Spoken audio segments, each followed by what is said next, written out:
ओम शांति।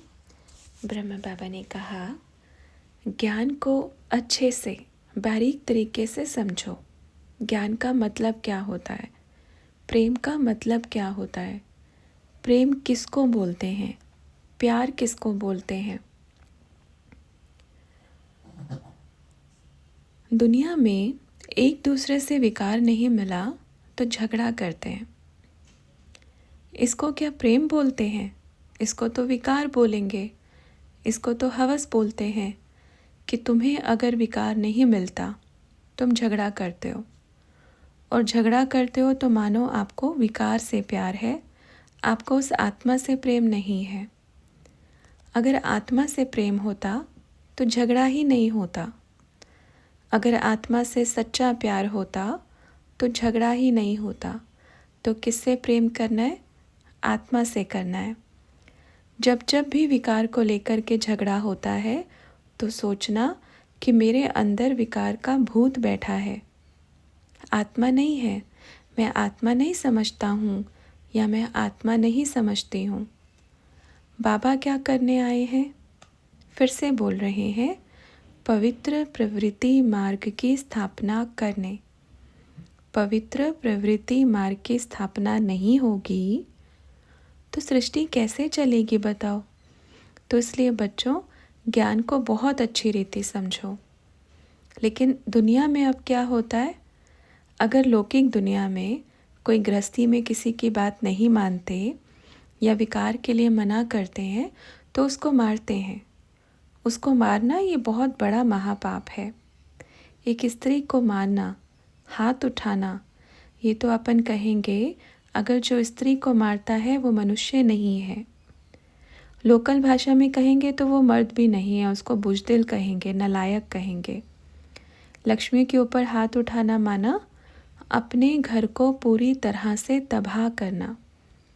कभी भी कुछ भी हो जाए, कुछ भी हो जाए, माना कुछ भी हो जाए, पर लक्ष्मी के ऊपर हाथ कभी भी नहीं उठाना चाहिए।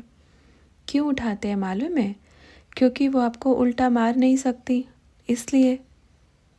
आप अपने बराबर पे हाथ उठा के देखो, आपको वहीं पे उल्टा पटकेगा। कभी भी लक्ष्मी के ऊपर हाथ नहीं उठाना।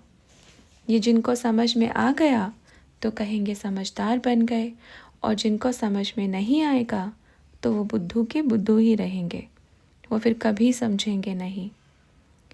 लक्ष्मी को दुख देना, तकलीफ़ देना, ये आप सीधा सीधा भगवान को, शिव को तकलीफ़ देते हो, उसकी शक्ति को तकलीफ़ दे रहे हो। उसकी आँख से आंसू निकले तो ये सीधा सीधा शिव की शक्ति को तकलीफ़ देना होता है, क्योंकि ये शिव की शक्ति ही हर नारी के अंदर कण रूप में समाहित है। इसलिए सभी ध्यान रखें। आप अपने आप को परिवर्तन करके देखो ना, देखो कितनी उन्नति होती है, देखो कितनी वृद्धि होती है, देखो कितने ऊंचे स्टेज पर आप पहुंचते हो। फिर देखो कमाल। आप अपनी तरफ से सम्मान दो ना, आप अपनी तरफ से रिस्पेक्ट रखो ना। अगर आपको कभी बात भी नहीं माननी है, मानो आपको कभी लक्ष्मी की बात नहीं माननी है, भले ही मत मानो, पर दुख दे के मत करो। आप समझा सकते हो, देखो इससे ये फ़ायदा है, इससे ये नुकसान है, इसलिए इसमें दुखी होने की बात ही नहीं है। तो अगर अपनी बात भी रखनी है तो रिस्पेक्ट से रखो, दुख दे के, चिल्ला के, मार के, तकलीफ़ दे के नहीं। इससे सृष्टि विनाश की तरफ ही जाएगी, और जा रही है, पहुंच गई है। क्योंकि दुनिया में हाल देखा, कितना कन्याओं के साथ कितना गलत होता है, कैसे रोड के बीच में वस्त्र उतार देते हैं, जान से मार देते हैं। ये क्या है? ये सृष्टि विनाश की तरफ है। ये सब चीज़ें ध्वस्त करेंगी ही करेंगी, इस सृष्टि पे ख़त्म होगा ही होगा। ये विनाश का कारण बन चुकी हैं। निर्जीव जीवों को, जानवरों को खा रहे हैं मार मार के, ये विनाश का कारण बन रही है। गाय को काट रहे हैं, ये विनाश का कारण सृष्टि बन चुकी है। एक कन्या के पीछे 10 राक्षस लगते हैं, ये सृष्टि विनाश का कारण बनती है। जहाँ धर्म की गलानी हो रही हो तो सृष्टि विनाश का कारण बनेगी ही बनेगी, विनाश की तरफ जाएगी ही जाएगी। जहाँ आपस में एकता ही नहीं हो तो सृष्टि को विनाश होने से कोई रोक नहीं सकता। जहाँ के बच्चे नालायक हों, रोज़ गंदगी खा के पी के घर में आकर के तमाशा करते हैं तो ये सृष्टि के विनाश का कारण बनते हैं। और ऐसी सृष्टि को तो ख़त्म होना ही अच्छा है, ऐसी सृष्टि का तो विनाश होना ही अच्छा है।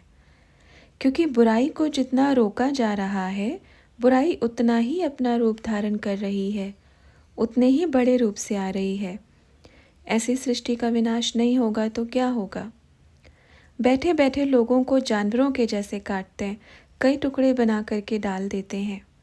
इतना क्रोध कि एक एक व्यक्ति के 50-50 टुकड़े बना देते हैं। तो ये सृष्टि विनाश का कारण नहीं बने तो क्या बने? सृष्टि का विनाश नहीं होगा तो क्या होगा? आज 2 वर्ष की कन्या को रावण की दृष्टि से नहीं बचा पा रहे हैं तो सृष्टि तो विनाश का कारण बन रही है। जानवरों के साथ गंदे काम करते हैं तो सृष्टि क्या विनाश का कारण नहीं बनेगी? सृष्टि विनाश का कारण बन रही है, बनेगी। किसी के पास खाने के लिए 100 साल का अनाज है और किसी के पास एक समय का भोजन भी नहीं है, तो क्या ये सृष्टि विनाश का कारण नहीं बनेगी? ये प्रकृति का क्रोध जब फूटेगा ना तो सबको लेके डूबेगा। इसलिए बाबा बच्चों को बोलते हैं, बच्चे अपने कर्मों पे ध्यान दो, अपने पुरुषार्थ पे ध्यान दो। हमसे कोई ऐसा कर्म ना हो जो प्रकृति के लपेट में हमें भी आना पड़ जाए, इसलिए ध्यान दो अपने ऊपर।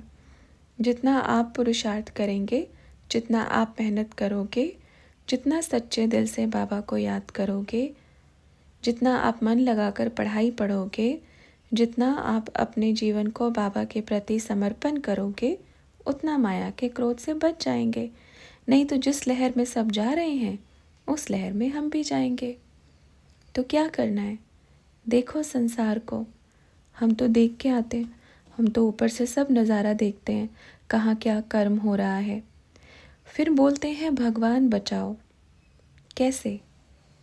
हर किसी के साथ हिसाब का तार जुड़ा है, तो बचाएं कैसे? बचाएंगे तो सिर्फ एक ही साथ बचाएंगे, सफाया ही होगा। इस संसार में इतने, कहाँ रोज़ रोज़ ऐसा कोई दिन नहीं जाता होगा जहाँ रोज़ बच्चियाँ गायब हो जाती हैं।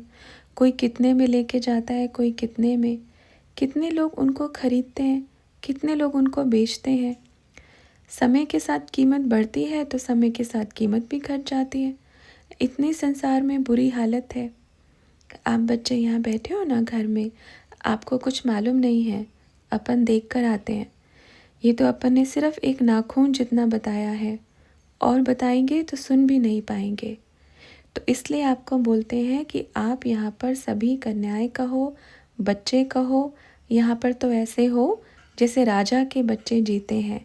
राजकुमार और राजकुमारियाँ ऐसे जी रहे हो, ऐसे रह रहे हो। अच्छा, ओम शांति।